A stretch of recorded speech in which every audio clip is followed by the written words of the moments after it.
So Tonor has dropped their TD510 USB XLR dynamic microphone, which I feel has to be a direct competitor to the Shure SM7b, but of course, a lot more affordable and at the same time offering compatibility for USB because it's in the title, which is a good thing. I mean, that other mic was solid, but it was just limited to its XLR functionality. Here we have XLR and USB with some other features as well. So I was able to get my hand on this microphone and I want to share with you my complete thoughts when it comes to this microphone. So why do my thoughts matter? What's my authority in this particular subject? Well, I'm a full-time voice actor for over 15 years, and I definitely have my thoughts on what it takes to actually create good, solid audio and the equipment that you can use for that. Obviously, not every device is made equally. You have pros and cons for each microphone. Like, I feel like there is no perfect microphone. There's great microphones that work for you, but what actually works for the thing that you're actually trying to do? Well, I feel with the Tonor 510, again, they're offering you that dynamic microphone functionality, meaning that it really focuses on the voice. It does a great job of rejecting the background and, again, focusing on your voice. Then, on top of that, XLR compatibility, so it allows you to connect that to high professional and audio devices like an audio interface right here. Or if you don't want to spend money for that, you can do it USB and connect it directly to your laptop, which I'll show you a bit later further on. So what do you get inside the box? Well, of course, you get your Tonor 510 microphone. Nice little design that's very similar to previous microphones. Your XLR connection is on the back, as well as a headphone to monitor what you're listening to. You get an XLR microphone cable here, and also a USB-C to USB-A cable, and your instruction manual for your microphone to let you know what it's all about. Again, this is a plug-and-play microphone, so you can plug this into anything with a USB-C port that supports audio devices like a microphone. No additional drivers to install. It's just plug and play, because that's what it means. Clear sound. Well, you let me know what you think. I feel like through my test of this microphone, yeah, I'm getting a nice, clear, clean sound from this microphone. You do get a cardioid pattern, meaning that it focuses everything on the back and it does its best to reject sounds from the front. It may bleed into it, but that's the cardioid pattern. It's kind of like a heart. It's kind of like a heart-shaped pattern. Kind of visualize that.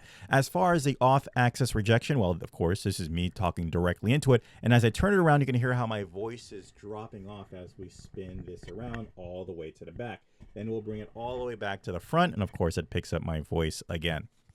Going a little further into the nitty-gritty details, as far as USB, you get 96 kilohertz of your input sample rate when recording, which is more than enough for professional voiceovers. Your bit rate, again, USB, 24-bit, again, more than enough for professional voiceovers. And this is kind of my only knock. The frequency response, usually with professional devices, you have 20 hertz to 20 kilohertz. Here you have it feels like a wonky frequency range that they decided to go with. 50 hertz to 14 kilohertz. So it seems like they're trying to kind of boost in some areas and also add a little more in some areas. You might have noticed that it's very bottom heavy. Like when I hear it through my microphone and I've played it back, it's very bottom heavy, it's very low. So if you're kind of looking for that low rumbling, deep, thick, fat sound, you're probably going to get that from this one as well. Sensitivity, negative 54 decibels. And of course, a sound to noise ratio of 95 decibels. So it is a quiet microphone, no doubt about it. But ultimately, in the end, it comes to, well, how do you like the sound of it? Again, for me, I feel like it sounds good. It works fine with my voice. It does enhance the low end if that's the thing that you're actually looking for. So yeah, that's kind of like its unique signature sound. Is this great for streaming and podcasting? Absolutely. Is this great for professional voiceovers? I don't know. Again, if this matches with your voice, possibly. If you feel you have like a very high pitchy voice and that kind of gets annoying, well, then this may be able to tame that down so it sounds a little more flat.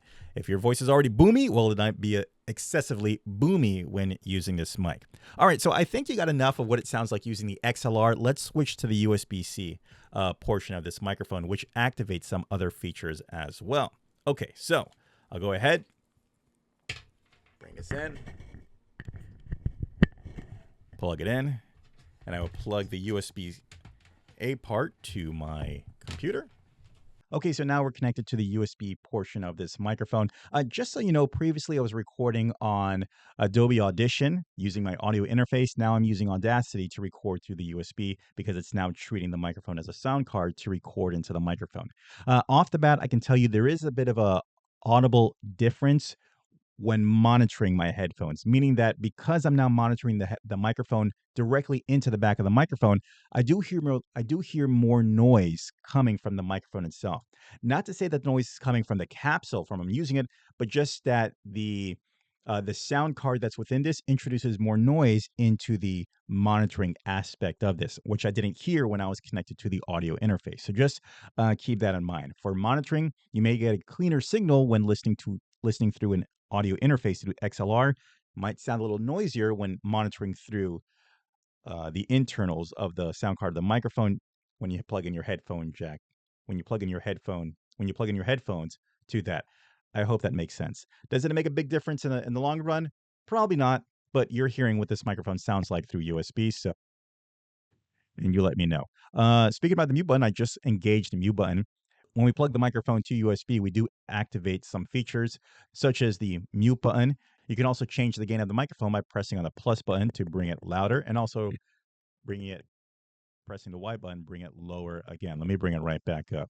Now, if you want to change the levels of the headset, you can go ahead and hold down the mute button, and that'll switch over to the headsets, and then you can adjust the volume of your headsets with the plus and minus button. And then if you want to go back to controlling the gain of the headset, hold down the mute button, and then it goes right back to it as well. Okay, so let me share with you my final thoughts when it comes to the Tonor 510 USB XLR dynamic microphone.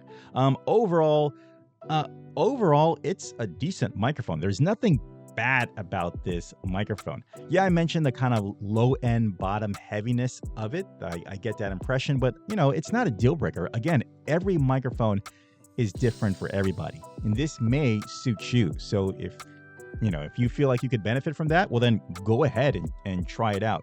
My only gripe when it comes to this microphone is that I feel like it can be sensitive with plosives. Several times when I've used it, where I thought I wasn't actually in a direction or really close to it where I could actually pop the microphone, I feel that it would be sensitive to some kind of plosives as I was talking to it. So I would try my best to actually have the microphone be off to the side, like somewhere here, so I'm not risking having plosives into the, you heard that right? So I'm not risking throwing plosives into the microphone or popping the microphone and getting plosives.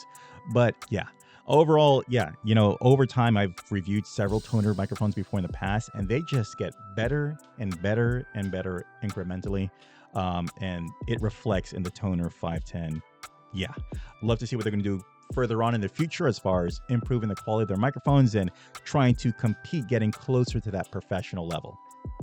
There are two different tiers. It may never get there, but it's always good for casual laymen's like you, if you want to do like a streaming or a podcast or something, to not break the bank and just give you good quality, reliable audio.